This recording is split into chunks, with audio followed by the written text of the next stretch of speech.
계시록 말씀을 통해서 가급적이면 어떤 지식을 전달하기보다 주님의 마음을, 주님의 뜨거운 가슴을 여러분들에게 전달해 드리고 싶습니다. 그것을 얼마나 잘 감당할 수 있을지 제 자신이 좀 두렵기도 하고 여러 가지 부족한 점이 많아서 부끄럽기도 한데요. 여러분 같이 기도해 주시면서 우리 하나님 말씀을 같이 배워갔으면 좋겠습니다. 지난 시간에 나팔 소리 같은 큰 음성이 납니다. 요한에게 하나님께서 계시를 보여주시고 어떤 환상을 보여주시고 음성을 들려주시는데 큰 음성이 나니까 이 요한이 뒤를 돌아보게 되죠. 그런데 뒤를 돌아보니까 어떤 모습으로 서 계신 분이 계셨는데 인자 같은 분이라고 얘기해서 우리는 예수님이라는 것을 지난 시간에 말씀을 나눴었습니다. 예수님은 어떤 모습으로 요한에게 큰 음성으로 말씀하시면서 일곱 교회에 편지하라 얘기하시는데 그 예수님의 모습이 기억나세요? 금촛대 사이를 계신 분이라고, 그곳을 또 거니시는 분이라고도 표현하고 있는데, 여러분 금촛대 사이를 다니시는 분으로, 그곳에 계신 분으로 말씀을 드렸고요. 오른손에는, 성경에는 오른손을 아주 강한 여호와의 오른팔 이렇게 표현하고, 주님께서 저와 여러분들의 삶을 지키시고 붙드실 때 오른손이라는 표현을 많이 쓰시는데 그 오른손에 무엇을 붙잡았다고 말씀드렸었어요? 일곱 뼈를 붙잡았다고 말씀드렸습니다. 어려운 얘기지만 계시록 말씀은 자꾸만 이중적인 어떤 이미지를 우리에게 보여줍니다. 첫 번째는 무엇이냐면 이 땅에 우리가 발을 딛고 살아가는 이 땅에 존재하는 교회들 아직 최후 승리를 맛보지 못했어요. 완전한 구원을 얻지 못했어요.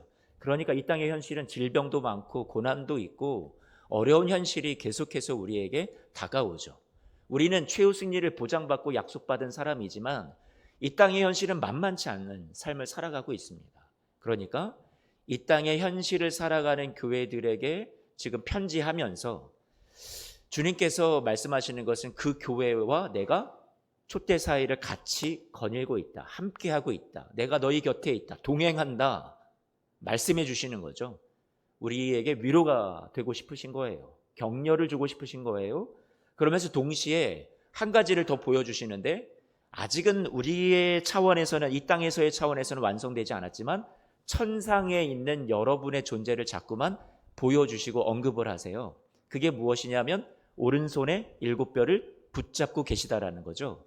여기서 말하는 일곱 뼈는 과거의 한때에는 성경에 대한 오해로부터 어떤 하나님이 교회의 어떤 지도자들, 목사들을 꽉 붙잡고 계시다. 어떤 잘못을 해도 하나님이 이 교회를 끝까지 책임지시고 붙잡는다. 이런 식으로 오해를, 곡해를 했었지만 아니요, 이 말씀은 다시 한번 지난 시간에 이어서 다시 거듭 말씀드리지만 천상에 이미 승리를 얻고 있는 여러분의 존재를 가리켜서 상징적으로 표현하고 있는 겁니다. 그러니 이 말씀을 받았던 성도들은 어떻게 생각을 했냐면 이 땅에 비록 어려운 현실을 살아가지만 주님께서 우리에게 최후 승리를 확신해 주시면서, 확증해 주시면서 우리를 단단히 저 하늘에서도 붙잡고 책임지고 계시는구나.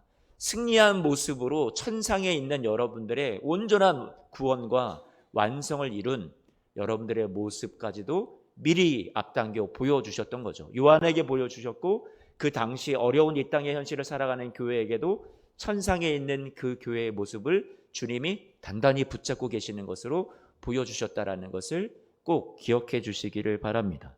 그러면서 주님께서 오늘 2장 1절로 넘어와서 2장 1절로 넘어오니까 2장에도 다시 한번 반복하시는데 뭐라고 말씀하세요? 에베소 교회 사자에게 편지하라. 오른손에 무엇을 또 붙잡는다고요? 일곱 뼈를 붙잡고 일곱 금촛대 사이를, 지난 시간에는 계신 분이라고 얘기했는데 여기에서는 또 뭐라고 표현했어요? 거닐고 계시다라고, 좀 더 역동적으로 저와 여러분들의 삶의 곁에서 역사하시고 일하고 계시는, 수고하시는 분으로 우리에게 소개해주고 있습니다. 지난 시간에 성전 안에서 촛대 사이에서 일하는 사람들, 제사장들을 말하면서 제사장들은 그 성전을 섬기는 자로서 있다고 말씀을 드렸어요. 교회, 저와 여러분, 예수 그리스도 안에서 교회된, 성전된 여러분들을 우리 주님께서 거니시면서 여러분을 위해서 봉사하시고 여러분을 위해서 섬기는 분이라고 말씀을 드렸었습니다. 그 주님이 여러분을 위해서 계시고 여러분을 위해서 거니시면서 섬기시고 봉사하시는 그 주님이 여러분, 하늘나라에서도 여러분을 단단히 붙잡고 계시고 여러분의 승리를 당신의 그 강한 팔로 확증해 주시면서 여러분들에게 오늘 또 위로해 주시는 말씀은 무엇이냐면, 이전에는 요한이 바라봤던 주님의 모습이라면 지금 이제는 주님이 직접 자신이 입술을 열어서 나는 이러이러해 라고 자신을 소개하는 것 같단 말이에요. 그게 2절과 3절 말씀입니다. 같이 2절, 3절 말씀을 읽어볼까요? 2절부터 읽습니다. 시작. 내가 내 행위와 수고와 내 인내를 알고 또 악한 자들을 용납하지 아니한 것과 자칭 사도라 하되 아닌 자들을 시험하여 그의 거짓된 것을 내가 드러낸 것과 3절 말씀도 같이 한번 볼게요. 또 내가 참고 내 이름을 위하여 견디고 게으르지 아니한 것을 어떻게 한다고요? 안다. 그 주님이요, 여러분의 최후 승리를 보장해 주시고 여러분의 곁에서 늘 동행하시는, 붙잡아 주시는 그 주님이요, 뭐라고 말씀하시냐면 내가 너를 잘 안다 라고 말씀해 주세요. 오늘 2절 말씀에 보니까 참고 견디고 게으르지 아니한 것, 여러분 2절 말씀 3절 말씀 보니까 그런 내용들이 나오잖아요. 2절 말씀부터 볼게요. 내 행위와 수고와 무엇을 안다고요? 인내를 안다. 여기에서 행위, 수고, 인내 세 가지를 말하는 게 아니라 수고의 행위와 인내의 행위를 안다. 원문을 보면 그렇게 되어 있습니다. 그러니까 주님께서 저와 여러분들이 얼마나 수고를 많이 했는지를 아세요. 여러분들이 남 모르게 주를 위해서 봉사하고 섬긴 시간들, 남이 알아주지 않죠. 누군가가 여러분을 인정해 주지 않을지라도 누가 아신다고요? 주님께서 아신대요.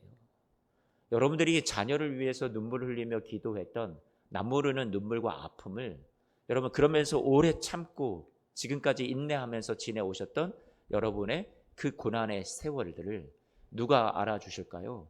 여러분들이 참고 견디며 오는 이 시간들을요, 주님께서 아신다고 말씀해 주고 계세요. 여러분들이 많이 참고 계시죠? 많이 인내하고 계시죠? 기도 응답이 빨리 왔으면 좋겠지만 기도 응답이 이루어지지 않고 여러분들이 원하는 여러분들의 바람대로 이루어지지 않는 현실 속에서 그래도 믿음이 있어서 주님을 따르면서 우리가 예수님의 고난을 생각하면서 우리도 참고 견뎌오는 시간들이, 버텨오는 시간들이 얼마나 오랜 시간인지 모르겠어요. 제가 우리 교회 권사님들 새벽마다 나오셔서 기도하시는 분들을 보면 그토록 눈물 많은 사연이 있는데 그게 아직도 다 해결이 안 돼요. 그런데 지금까지 버티면서 살아오신 그 세월을 누가 아실까요? 주님께서 너가 지금까지 인내해온 것을, 참아온 것을 내가 안다라고 말씀해 주시는 것 같단 말이에요. 주님께서 알아주신대요.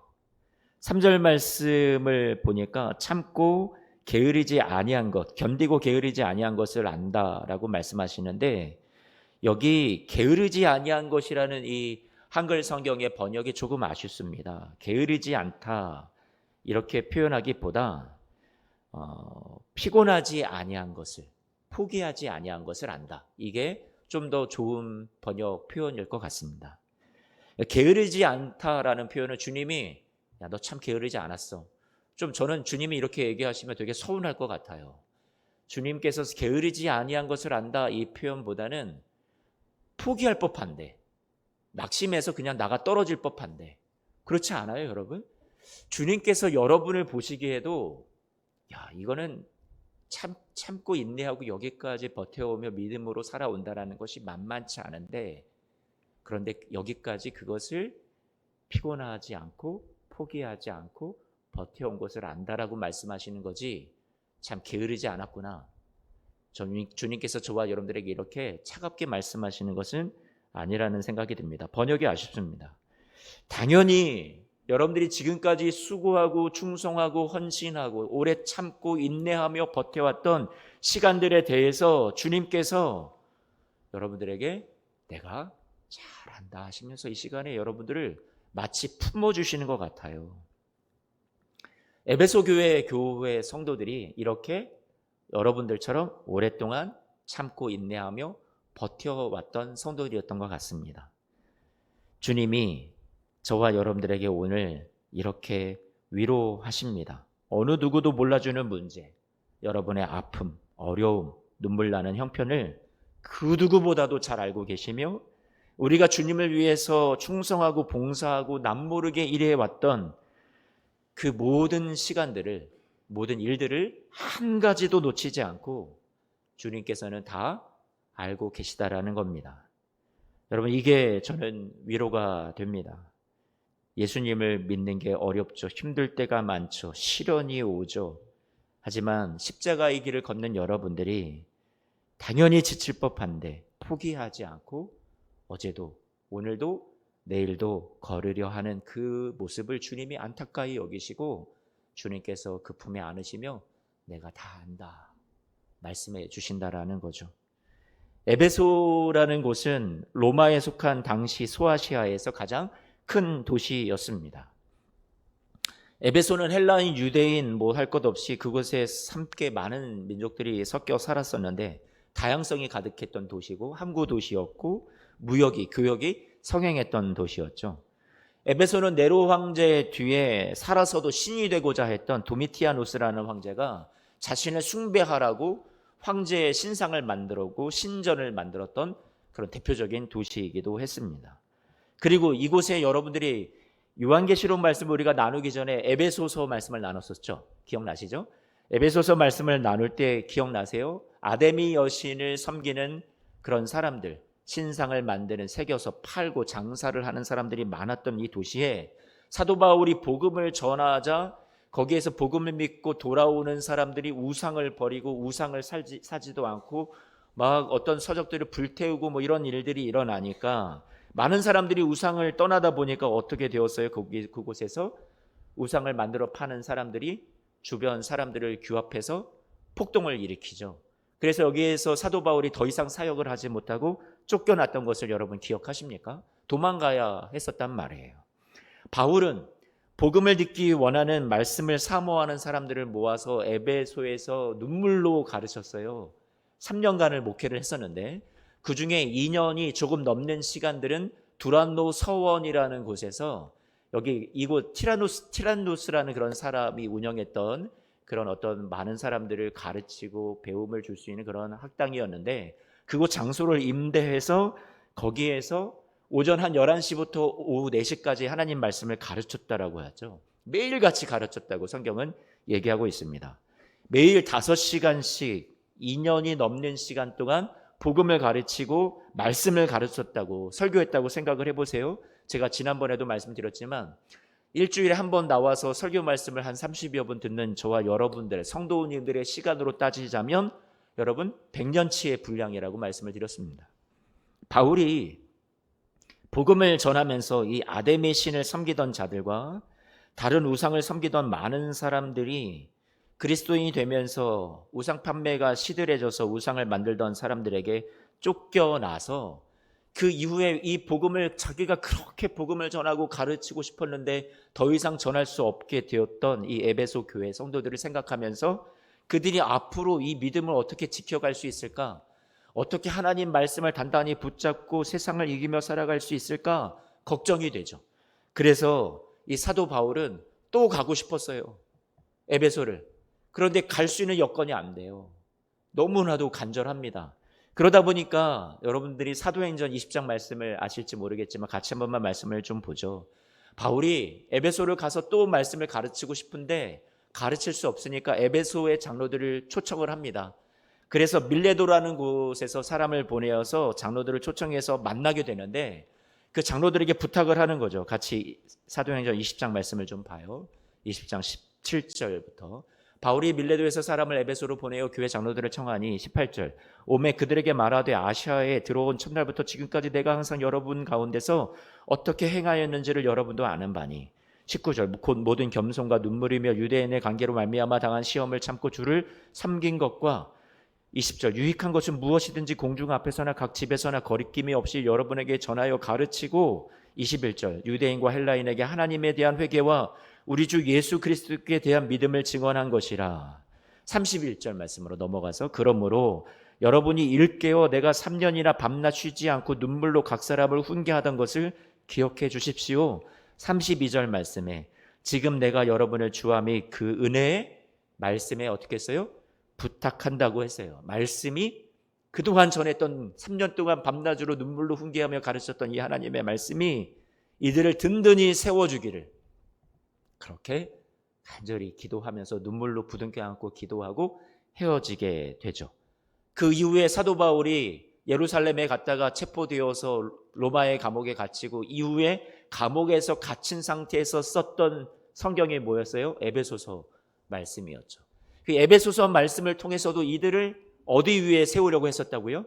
계속 지금 복습하는데 하나님의 말씀 위에 이들을 든든히 세워서 정말로 세상을 이기는 교회가 되었으면 좋겠다. 말씀으로 이들이 믿음을 끝까지 지키면서 살아가는 교회가 되었으면 좋겠다 했었던 거죠. 그런데 이제 실제로 이들이 어떻게 됐어요? 오늘 방금 읽었던 2절과 3절 말씀처럼 진짜 이들은 어떻게 됐어요? 오늘 계시록 2장 2절 내 행위와 수고와 인내를 알고 이렇게 말하죠. 그리고 사도 바울이 걱정했던 것들이 거짓 사도들이 와서 미혹하고 그 잘못된 교훈에 빠질까 걱정했었는데 이것도 이들이 어떻게 냈어요? 거짓된 것을 드러내고 이것을 이겨냈다라고 얘기하죠. 3절 말씀에 참고 견디고 포기하지 않았던 것을 안다라고 말씀해 주고 있습니다. 그러니까 지금 이 사도 바울의 바램대로 에베소 교회 성도들이 계시록 말씀에 예수님께서 이들을 인정해 주시고 이들이 그동안 얼마나 믿음을 잘 지키며 살아왔는지에 대해서 예수님도 인정해 주셨다라는 거죠. 참 귀합니다. 이들의 믿음이요, 이들의 신앙이. 그런데 어떤 말씀이 나오냐면 4절 말씀을 같이 한번만 봤으면 좋겠는데, 자, 오늘 이 바울이 에베소 교회 성도들을 목회하고 떠난 이후에 몇 년이라는 세월이 흐르냐면 한 40년의 세월이 흐른 겁니다. 그 다음에 어떤 성경이 기록된 거예요? 이 계시록 말씀이 기록이 된 거죠. 그러니까 계시록 말씀이 주어졌을 때 에베소 교회 성도들은 바울이 목회한 이후 40년의 세월 동안 어쨌든 말씀을 지키면서 믿음을 지키면서 주님이 칭찬해 주실 만한 수고와 인내를 주님 앞에 잘 보여드린 교회가 된 거죠. 믿음을 포기할 법한데 포기하지 않고 여기까지 잘 왔었다는 것을 우리가 알게 돼요. 그런데 이 40년의 세월이 지나면서 한 가지 변질된 게 있었어요. 변한 게 있었어요. 그게 뭘까요? 4절 말씀이 그것을 가르쳐 주죠. 같이 한번 읽어볼까요? 시작. 그러나 너를 책망할 것이 있나니 너의 처음 사랑을 버렸느니라. 이 사랑, 첫사랑에 대해서 학자들은 뭐 주님을 향한 사랑 아니면 성도들을 향한 사랑 뭐 둘 다 맞다 여러 가지가 관점이 있지만 저는 오늘 주님을 향한 사랑에 좀 관점을 맞추어서 여러분과 말씀을 나누고 싶습니다. 에베소 교회는 겉으로 보기에 어쨌든 잘 버텨낸 교회 그리고 아무 문제가 없어 보이는 교회였을지 모르겠습니다. 사람들이 보기에 여전히 예배를 잘하고 있고 여전히 하나님의 말씀을 정말로 많이 알고 듣고 배워서 정말로 이 말씀에 대해서는 아주 박식한 사람들이었을지 모르겠어요. 사도 바울도 그만큼 많이 가르쳤었고. 그런데 이 교회의 문제는 겉으로 보기에는 예배하고 기도하고 찬양하고 봉사하고 매 주마다 모여서 이들이 신앙생활이라고 하고 있지만 주님을 보실 때는 가장 중요한 본질을 잃어버렸다라고 말씀하고 계십니다. 그것이 처음 사랑이었어요. 잃어버린 첫사랑 하면 여러분 뭐가 떠오르십니까? 저도 이번 주 내내 첫사랑에 대해서 생각을 해봤습니다. 자꾸만 이상한 생각을 하실 것 같은데 가슴 설레는 얘기보다 아련한 이야기보다 주님 앞에서 제가 가졌던 첫사랑에 대해서 말씀을 좀 나누고 싶습니다. 어릴 적 교회를 다니면서 주님을 만났습니다. 예수님에 대해서 복음을 들었을 때 너무 그게 믿어졌고 예수님이 너무 귀하다라는 것을 알게 되었습니다. 청소년기를 거치면서 신앙의 어떤 뜨거운 체험도 하게 되고 예수님의 은혜, 자신을 다 내어주신 십자가 사랑 앞에 감격하여 목 놓아 울게 되고 아버지 하나님의 그 끝없는 사랑, 따뜻한 사랑 앞에 그 사랑을 알아가면 알아갈수록 행복했었습니다. 세상에 뭐 가진 것, 뭐 내놓으라 하면 가진 것 뭐 하나 없어서 늘 부족한 것 투성이었어도 주님을 믿는 그 믿음과 사랑 때문에 그 그 사랑에 내가 흠뻑 젖어 있었기 때문에 세상을 다 가진 것처럼 행복함을 느꼈었습니다. 이건 이루 말할 수 없는 것 같아요. 어떤 세상의 것들이 충족되고 만족되어서 행복한 게 아니라 그냥 주님을 만나고 알아가는 그 시간들이, 또 예배하는 시간들이 어떤 부담이고 짐이 아니라 항상 그냥 행복함 그 자체였던 것 같습니다. 신학교를 가기로 초등학교 6학년 때 결심을 했었습니다. 그때 어린 나이여서 고생길이라는 것을 잘 몰랐는데 나중에 가보면서 다들 뭐 고생이다 하니까 두렵기도 했었습니다. 그렇지만 그때 즐겨 불렀던 찬송이 존귀 영광 모든 권세 주님 홀로 받으소서, 멸시천대 십자가는 제가 지고 가오리다, 아골골짝 빈들에도 복음 들고 가겠다고 이 찬송을 부르면서 아주 결연하게 하나님 앞에 고백도 많이 했던 시간들이 있었습니다. 그때는 어떻게 그렇게 그 시간들을 그렇게 막 결연한 의지를 가지고 비장하게 막 아무리 힘들고 어려워도 기쁨을 상실하지 않고 이겨나왔는지 모르겠습니다. 그때에 비하면 수십 년의 세월이 흘렀습니다. 저는 지금 그때 당시의 나이보다 성경을 훨씬 더 많이 알게 되었습니다. 교회라는 것도 어떤 교회가 어떤 시스템으로 어떻게 돌아가는지 더 많이 이해하게 되었습니다. 지식이 더 많이 쌓였습니다. 더 많은 말들을 예수님에 대해서, 하나님에 대해서, 복음에 대해서 더 많이 말할 수 있게 되었습니다. 27년 정도를 목회자로 살아오면서 그런데 저는 뭔가 아쉬운 게 있습니다.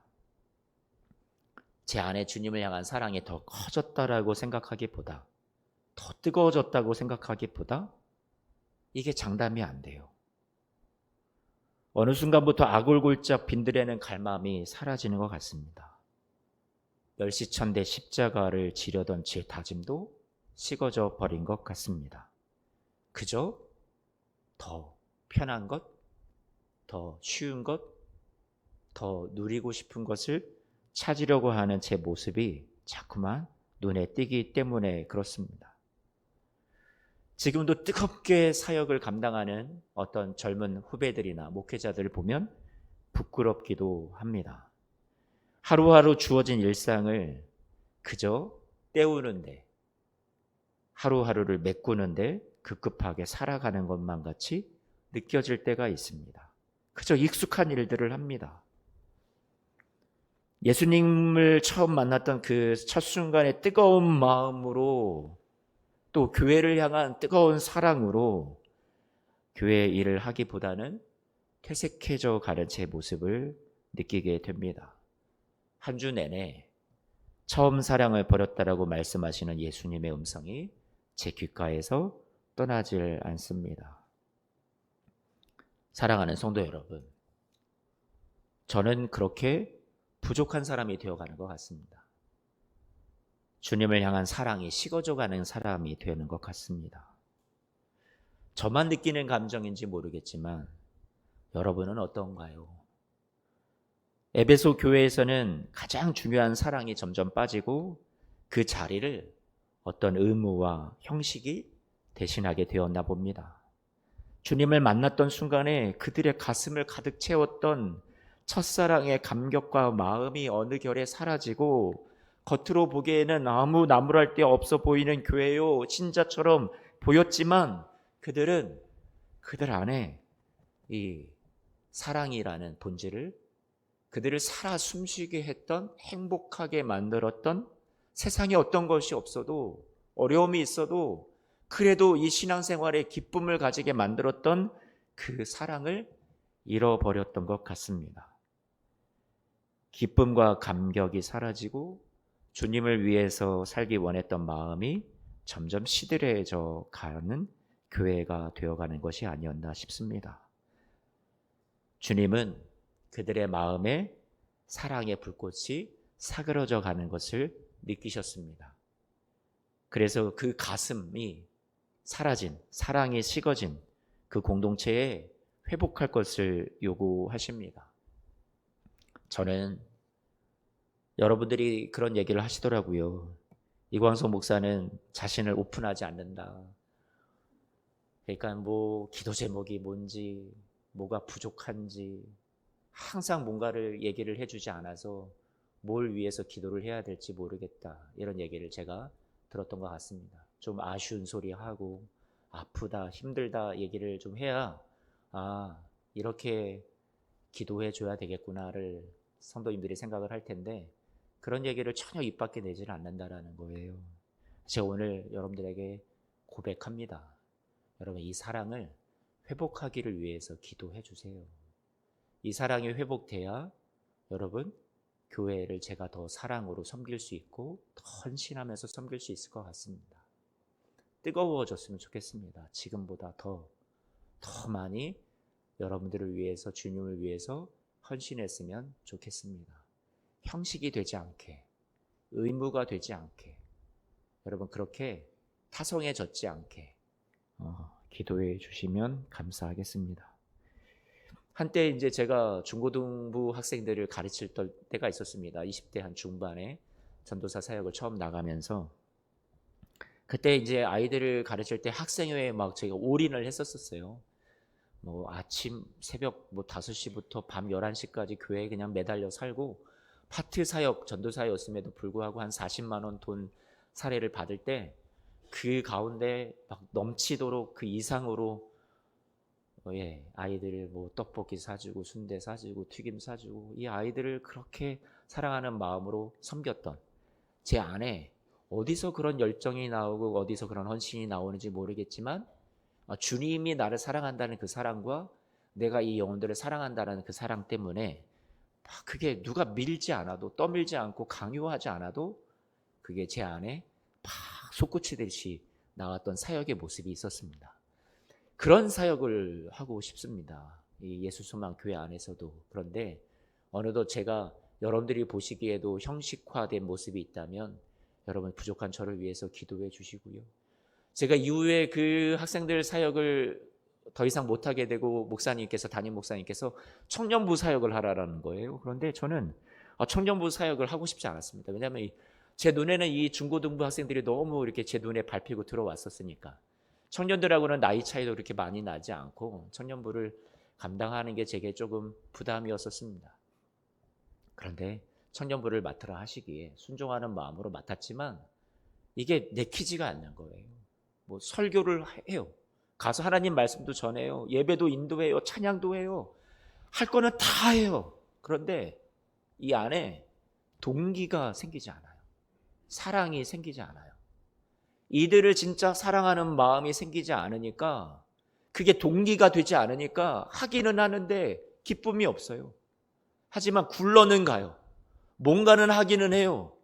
그런데 그 안에 이 중심이 빠져버린 것 같아요. 괴로웠어요. 너무 힘들었어요. 그래서 그 지하 예배실에 작은 예배실에 들어가서 그렇게 기도했던 것 같아요. 하나님 사랑을 달라고. 이 사랑이 없으니까 제가 너무 힘들어 죽겠다고. 그래서 그 사랑을 달라고 그렇게 몸부림치고 금식하고 매달리다가 후에는 진짜 조금씩 사랑하는 마음이 생기더라고요. 이 사랑이 회복이 되니까 사역이 다시 기뻐지더라고요. 청년들과 그렇게 기쁘게 정말 행복하게 사역하면서 아름다운 공동체를 같이 만들어갔던 생각이 납니다. 사랑하는 성도 여러분, 동기가 되는 것, 우리의 마음을 움직이는 것은 사랑이라는 생각이 듭니다. 여러분 주님께서 여러분에게 원하시는 것이 나에게 충성해라, 봉사해라, 헌신해라, 갖다 바쳐라, 예배해라, 기도해라, 찬양해라. 여러분 주님께서 여러분들에게 원하시는 것이 정말 그것이라고 생각이 되세요? 여러분들은 주님 앞에 나와서 예배하고 봉사하고 헌신하고 계십니다. 지금도 성가대로 봉사하시고 여러분들이 이 자리에 나와서 예배하고 찬양하면서 하나님 앞에 분명히 예배 시간에 함께하고 계세요. 그런데 오늘 우리는 주님이 우리에게 말씀하시는 이 음성 앞에 여러분 자신을 돌아보셨으면 좋겠습니다. 여러분 안에는 정말 내가 이 사랑이 내 안에 움직이고 역사해서 여러분들은 예배의 자리에 계십니까? 봉사하는 그 자리에 주님을 향한 사랑 때문에 여러분들이 그 사랑으로 섬기고 계십니까? 여러분들은 신앙생활이 기쁩니까? 아니면 무거운 짐이 되고 계십니까?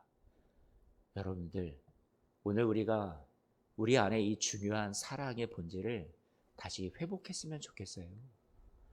여러분 안에 주님께서 사랑해라라고 또 요구하시는 강요가 아니라 너가 살려면, 너 안에 진짜 기쁨이 있으려면, 너의 봉사와 너의 예배와 너의 수고와 헌신에, 너의 믿음 생활에 진짜 행복과 기쁨이 있으려면 이 사랑을 다시 회복하자고 우리에게 말씀하고 계십니다. 여러분, 이 사랑을 같이 회복하고 싶습니다. 여러분의 가슴은 식어져 버리진 않았습니까? 돌같이 차가워지지는 않았습니까? 여러분은 타성에 젖은 신앙생활을 하고 있지는 않습니까? 시간이 돼서 이 자리에 그냥 형식처럼 나와 계시진 않습니까? 의무감에 나오진 않았습니까? 짐처럼 여기며 나오진 않았습니까? 우리가 잃어버린 게 뭘까요? 요한복음 5장 42절 말씀에 신앙의 본질을 잃어버리고 형식화되어 버린 유대인들에게 예수님께서 말씀하십니다. 하나님을 사랑하는 것이 너희 속에 사라졌어. 안타까워서 말씀하십니다. 요한복음 21장 15절 말씀에 베드로에게 말씀합니다. 베드로는 빨리 자기가 주님을 부인하고 잃어버렸던 열정을 회복해서 봉사하고 싶다. 교회를 위해서 일하고 싶다. 자신은 자격도 없지만 어쨌든 그것이 자신의 지나온 삶의 부끄러움에 대해서 회복하는 길이라고 생각을 합니다. 교회를 위해서 일하고 싶다라는 마음. 그런데 예수님께서는 먼저 물으십니다. 베드로야, 너가 나를 사랑하느냐라고 물으십니다. 베드로는 사명이 먼저예요. 내가 주를 위해서 일하고 싶습니다. 그런데 예수님께서 먼저 베드로에게 요구하시는 것은 사랑을 먼저 요구하십니다. 그 다음에 뭐라고 말씀하시냐면 내 어린 양을 먹이라라고 말씀하시죠. 사랑의 고백을 먼저 받으십니다. 주님께서 저와 여러분들에게 봉사, 헌신 이것을 우리에게 강요하시는 주님이 아니라 주님께서는 여러분과 사랑의 소통을, 교통을 하기를 원하십니다. 오늘 우리가 주님으로부터 잃어버린 우리의 부끄러운 신앙의 모습, 사랑의 모습이 있다면 회복하는 시간이 되었으면 좋겠어요. 5절 말씀을 보니까 처음 행위를 가지지 않으면 촛대를 옮긴다 그래요. 무서운 말씀이죠. 촛대는 교회라고 말씀을 드렸습니다. 그렇죠? 지난 시간에 촛대가 의미하는 건 교회다. 촛대를 옮긴다라는 건 교회의 정체성이 상실됐다라는 거예요. 그러니까 교회, 겉으로는 교회, 살아있는 교회라는 모습은 가졌지만 이 사랑을 잃어버렸다라는 것은 죽은 거나 다름이 없다라고, 교회로서의 정체성이 상실된 거라고 주님께서 이렇게 5절 말씀에 말씀해 주시는 것으로 우리가 이해했으면 좋겠습니다. 죽은 교회라는 선언이에요. 여러분들의 구원을 빼앗아 가겠다라고 말씀하신 것이 아니라 그 자체로 그 교회가 행복하지 않아. 교회로서의 정체성을 상실했어. 주님께서 그렇게 말씀하고 계시는 거죠. 에베소 교회를 향해서 사랑의 권고를 하십니다. 우리 5절 말씀 계속 보여주세요. 너가 어디서 떨어졌는지를 생각해내서 회개하고 처음에 하던 일을 해라. 회복의 과정이 3가지로 제시되고 있습니다. 생각하고, 회개하고, 마땅히 해야 할 일을 하라라는 거죠. 사랑하는 성도 여러분, 생각해 보십시오. 여러분, 생각해 보세요. 어디서 떨어졌습니까? 여러분들이 예전에 가졌던 그 사랑은 어떠한 사랑이었습니까? 그리고 여러분들이 돌이켜야 되는, 회개해야 하는 것들이 여러분 마음속에 고쳐야 되는 것이 있다면 무엇입니까? 그리고 그것을 마땅히 해야 할 일이라면 다시 회복하십시오. 이 3가지를 주님께서 우리에게 말씀해 주고 있습니다. 회개란 마음을 하나님을 향해서 돌려놓는 일이라는 생각이 됩니다. 나를 잃어버리고 사랑을 잃어버리고 살았다라는 자각은 아플 겁니다. 하지만 그 아픔은 새로운 희망의 시작이 될 수 있습니다. 7절 말씀에 주님이 여러분에게 귀를 기울여 달라고 얘기하십니다. 귀 있는 자는 성령이 교회들에게 하시는 말씀을 들을지어다. 계속해서 읽습니다. 이기는 그에게는 하나님의 낙원에 있는 생명나무의 열매를 주어 먹게 하리라. 오늘 주님께서 말씀하시는 이 처음 잃어버린 그 사랑을 다시 회복하고 주님 앞에 그 신앙의 본질을, 정체성, 교회로서 살아있는 모습을 놓치지 않고 살아가는 사람들, 이기는 자라고 표현해주고 계시는데, 그런 그들에게 하나님의 낙원에 있는 생명나무의 열매를 주어 먹게 하리라 말씀해 줍니다.